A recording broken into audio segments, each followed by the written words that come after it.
Hello everyone, welcome back to Gyro Nation. It's been a minute since I've made a video, and truthfully it's because I never really wanted to be a full-time YouTuber, but I thought I'd make some fun videos because my neighbor asked me to explain disc golf to them. And they asked what the flight numbers were on the discs that they were given, and so here I am making a video for you. Now, I'm probably going to rebrand this channel if we move forward because truthfully, my friend and I created Gyro Nation to bring more awareness to MVP some 3 to 4 years ago. And since they've signed Simon, they don't need us. And so I've been throwing a lot less gyro since I've moved out to hill country in central Texas. And that's because there's a lot of rocks around here that took a chunk out of my precious child, my Glow Hex. And I'm still angry about it. So I'm throwing more single molds because they're from a brand that I really don't care about, and if they get chunked up, so be it. I want to protect these as best as I can. But let's start with what are the types of discs out there, what do the numbers mean, and what should I throw as a straight up beginner? So in my opinion, there are 4 classes of discs, and I understand that my explanation of these numbers is going to be very subjective to me. And that's because the aerodynamics of a disc depends on elevation and wind. There aren't generally many perfect test throwing environments, and also everyone throws more or less hard. So if I explain something that a seasoned disc golfer will disagree with, you are free to disagree with me because I can only speak on my own experience. But I'm going to be very high level as best as I can. So we have 4 classes: a putter, a mid-range, a fairway driver, and a distance driver. And if you look at these discs here, this is a putter, mid-range, fairway, and a distance driver. You'll see that the farther it moves up the classifications, the narrower the profile is and the sharper the edge. So the first number that you'll see on any disc, if they have flight numbers there, is the speed of the disc. And the thing about flight numbers is there's no industry standard. It's not like a 5-speed in one company is the same as a 5-speed in another company. Each company uses their flight numbers to determine how their disc flies compared to the other discs that they make. For example, for Discraft, a 5-speed will fly faster and farther than a 4-speed made by Discraft and slower than a 7-speed made by Discraft. If you throw Innova plastic, a 5-speed will fly faster and farther than a 4-speed that Innova makes and slower than a 7-speed that Innova makes. But if you put the 2 5-speeds together, one might outperform the other in distance. And that's because the numbers aren't standardized. So in my opinion, I think that if you're starting out playing disc golf and you have access to going to a disc golf store and feel the plastic in your hands, I think that you want to prioritize comfort first in your hand, because a comfortable grip with the right disc will release better for you and fly more of the way you want it to. And then from there, stick to one manufacturer. It'll make so much more sense for you than to try to piece together a mixed bag and wonder why this 5-speed doesn't fly like a 5-speed that you wanted, and then you get upset with the manufacturer and blame them. Of course, build the bag however you want. That's just my philosophy on this.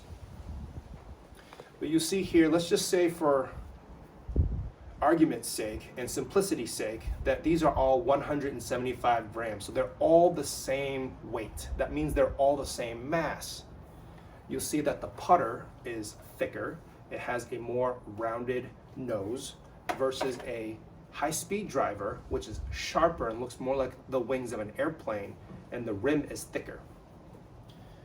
These discs are made with different shapes in order to fly differently. And so the second number you'll see on a disc is the glide. And the glide number, it goes from 0 to 5. It'll tell you based on the relativity compared to the other discs that that manufacturer makes. This one will fly longer and farther than a disc that has less glide. A 5 glide will fly farther than a 4 glide. A 4 glide flies farther than a 3 glide, and so on and so forth. And what the manufacturer is trying to tell you is that if you throw this disc, it should get you the distance that you want, provided that you have the arm speed to throw that kind of disc. And the last two numbers will determine how a disc will fly in the air portion of your disc, and then how it will fly at the end of its flight. That's probably a very bad explanation. Let me explain. When you throw a disc will fly in its arc and then end up on the ground. If you want to divide into chunks, let's just say there's the first 2/3 of the flight and the last 1/3 of the flight. The third number tells you how it will fly in the first 2/3 of the flight, and the last number will tell you how it's going to fly towards the end third of the flight. Because it gets complicated when people try to explain this, because everyone throws differently. I can throw righty, where if I'm throwing backhand, the disc is going to be spinning clockwise, and so my description of the flights will be different than if I threw a sidearm where the disc is spinning the opposite way, counterclockwise. I can also throw left-handed, so I can't tell you that the disc is going to go more right or left because I don't know how you're throwing. Are you a lefty? If you have a high turn disc, the disc is going to go more left before it goes right. Right? So just think about it in the portions of the flight. First 2/3, it's going to go a certain way. The last third, it's going to end up a certain way. So the third number is the turn, and that's going to determine how it's going to fly in the first 2/3, and that goes from -4, where it's really flying at this angle, to a +1 where it's flying like this angle. If I were to throw a disc flat, right, a -1 is going to tilt the disc here, -2, 3, 4, and at a 4, if I'm throwing it flat, it's going to roll on the ground. Or a +1, where it's a really overstable disc and it's meant just to go a certain way for you depending on which type of shot you want to throw. The fade is the last bit of it. So a fade can be anywhere between 1 to 4, maybe even 5, depending on the manufacturer. And that'll tell you how the disc wants to fly at the end, but also how much the disc wants to fight out of the first 2/3 of the fight in order to go back. So let me kind of explain what I'm saying. This is a time lapse. This is the original time lapse first stock run, and it's a 12.5 -1.3. So that means that this is a distance driver, and I can throw in the mid-60s in terms of miles per hour. Pro athletes, professional disc golfers throw anywhere between 70 to 80 miles an hour max, right? Maybe even 85 for certain really gifted throwers. I'm more in like the mid to low 60s, okay? So if I throw it flat like this for a -1.3, it's going to fly like this for the first 2/3 of the flight, but because it's a 3 glide, it's more resistant, right? So it's going to be turning like this probably halfway through and then coming back this way as it's pushing forward. And it's going to end up on the ground here and it's going to skid over.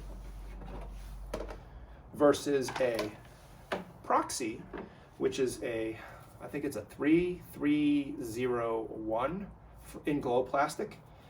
It's going to, on a flat release, push straight, maybe even turn just a little bit because I'm throwing it hard, and then it's going to stop and then it's going to come down like this.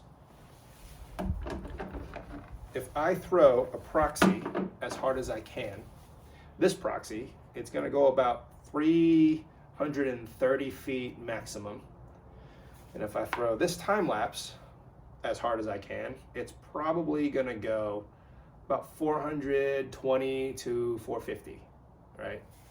So that's the difference between the speeds and the shapes. Now, I promised I'd keep this high level, but I just want to explain one more thing. These two are drivers. This is a fairway driver, and this is a distance driver. And the difference between the two is the width of the rim. The wider the rim, the faster the speed, meaning it's going to be cutting through the air faster, but you have to throw it harder in order for it to fly like its last two numbers.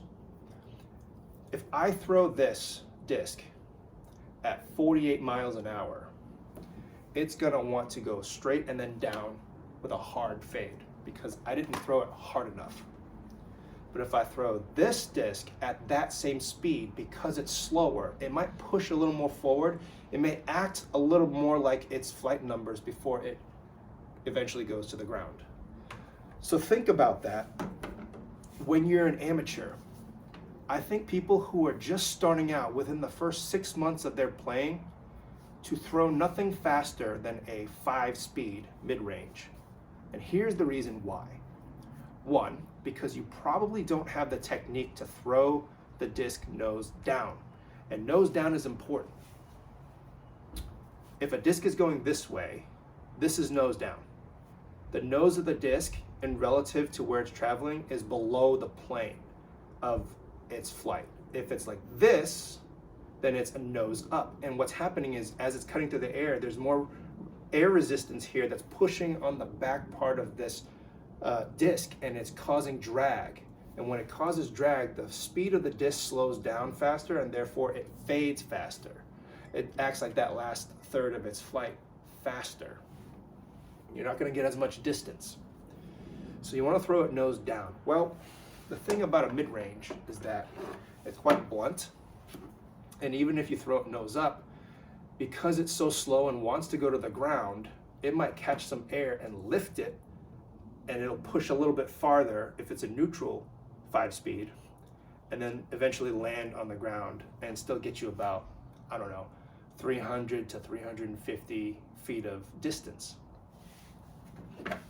If you throw this high-speed driver and it's nose up, now it's more reactive to the nose angle. It's more sensitive. And because it requires a greater speed, with that air resistance, you're not going to get that speed. And so it's going to dump a lot harder. And if you throw this nose up at, say, 48 miles an hour, you might get 200 feet as opposed to getting 280 to 300 off of a mid-range. That's why some people who join the sport wonder why they can't get any distance from their distance drivers, and they actually outperform it with their mid-ranges, and they're like, this is a terrible naming convention. You need to understand the science of why a disc flies the way it flies. Putters and mids are more forgiving in terms of nose angle. In fact, throwing a putter, you need a more nose up angle in order to get it to lift up and fly. So that's all I have to say about that. If you're brand new to the sport, you've probably bought a starter set that gave you a putter, a mid-range, and a understable fairway driver. I would probably tell you to throw that mid-range as opposed to the fairway driver, just to help you out with the nose angle. So that's all I have for this episode. Next, I'll teach you how I would teach someone to throw, because I still have to make these videos to teach my neighbor how to throw. I'm going to oversimplify a lot of concepts, but I think that this will be good for everyone to learn. Thank you so much for watching. Please like, share, and subscribe, and I'll see you in the next video.